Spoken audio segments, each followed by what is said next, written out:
I just had a student who came into the classroom, good job, and was just asking some questions about the week 1 image design assignment. And it led to a very good discussion about the use of the blur tool, and I just wanted to share this with you. So I have an image here that I'm going to open.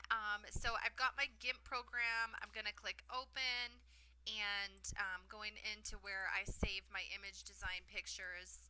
And here I have this zebra for demonstrating the blur tool. I'm excited to use this.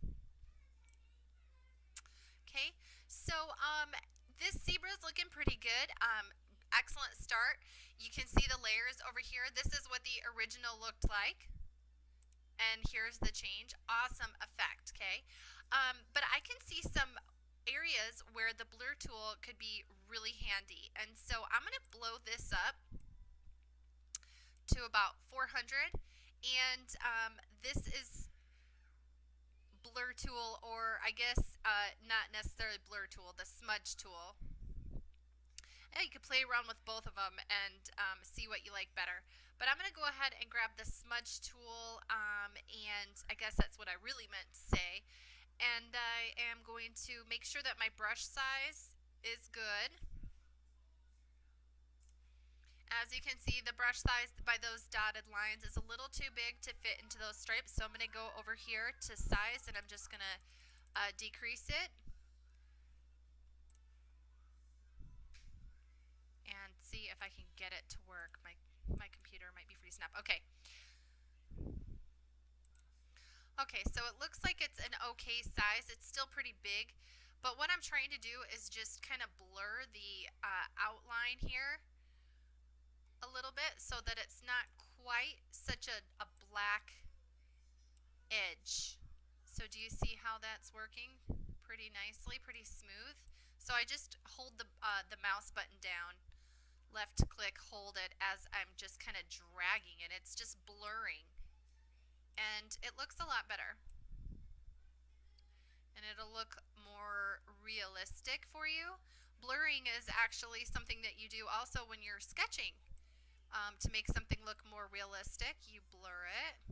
You can use a tissue. So this is kind of like, in essence, the same thing when you're drawing, using a tissue. Okay, so that's going to look way better. And we're going to take a look in a second to see how that has impacted the quality and realism of our image. And it's so easy to do. It doesn't take long at all. Just boogie through that. And it's also great here where you have these other marks that might create that pixelated effect. So now that we have had a chance to get this whole section worked, refined, I'm going to blur this area here. I'm not really liking the way that had that effect. Okay, maybe this is a little pixelated. So yeah, when you see things looking pixelated, you can blur them. All right, let's back up. Let's see how this is going to look at 100% now. Well, I'm not sure if we can tell where it was that we were working, but I'm getting the impression that it was this area in here that looks really smooth. Let's go to a spot where we can really pinpoint. It's looking kind of rough. There's a lot of contrast here between the paint and the hair. So let's go into this area here and let's smooth that up.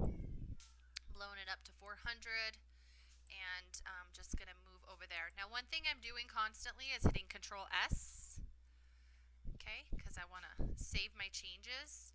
And it also takes some of the memory work out when you're hitting save all the time. So yeah, look at how pixelated this is. Make sure you have your smudge tool and just go ahead and start working that.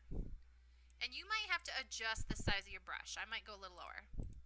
I'm going to go to a brush size of 9 just so that it fits a little better.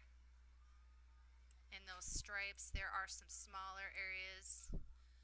And you don't have to be like nitpicky perfect. Just blur over that stuff. Just go for it. Now make sure you blur in the right direction. I don't want to blur it off there. And you can hit Control Z anytime you do something that you're not happy with. So make sure that the direction of your blur is right. Because what if I blur this way? Ooh, that could be a fun effect though. Control Z. So yeah, playing around with GIMP is lots of fun. And just blur your way down. This is so cool. It's going to look so good. Now this edge right here, I'm not real crazy about that. It's looking a little rough.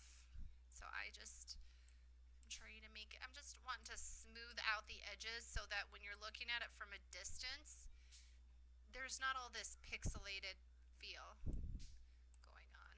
And I just do a little bit at a time because if you hit Control Z, you don't want to have to undo all of your work, right? So I just do one little click, drag, one little click, drag, click, drag a little, click, drag a little. That way if I have to undo something, I'm not like I haven't done the whole entire main and now I have to undo the whole entire main, right? If I make a move I'm not really crazy about.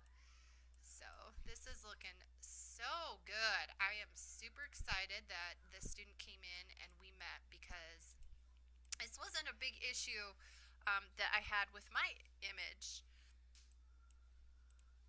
You'll get feedback from me sometimes and I'll ask you to go back and rework something just because I know that you can make it better. And whatever you're working on, when you go back and refine it, like when you're writing a paper, it gets better, right? So just take the time to do it. So, okay. So when you use your paintbrush, whatever is in this foreground swatch is what is going to be painting. So I'm going to go ahead and put some black in here for the eye just to make it look sharper. And then I will go in, I can switch that and make white. And I'm going to decrease the size of my brush and I'm just going to put in like a little highlight. Look at that. In the eye. So that might make it look like it's more of an eye. Let's check it out and see if that, well, I need to zoom. I'm sorry, I'm going to smudge a little bit more. Let me just work on this for another couple of minutes and then I'll save it and we'll zoom back. Okay, so I worked it pretty good over here and I'm just going to zoom back. I want to see how it looks now at 100%. So I don't know if you can tell the difference, but it looks. And you know what I can also do is I can do my undo history. I think I tried to, I don't know, I can't remember if I showed you this or not, but there is an undo history. And you can go back to different places where you've been in your history. So let's go back to the first spot. Look at that. So I'm going to zoom it in a little bit too. Okay, let's take a look at this undo history. So I just went back to the base image that I started with, and now I'm going to go to where I ended. Boom.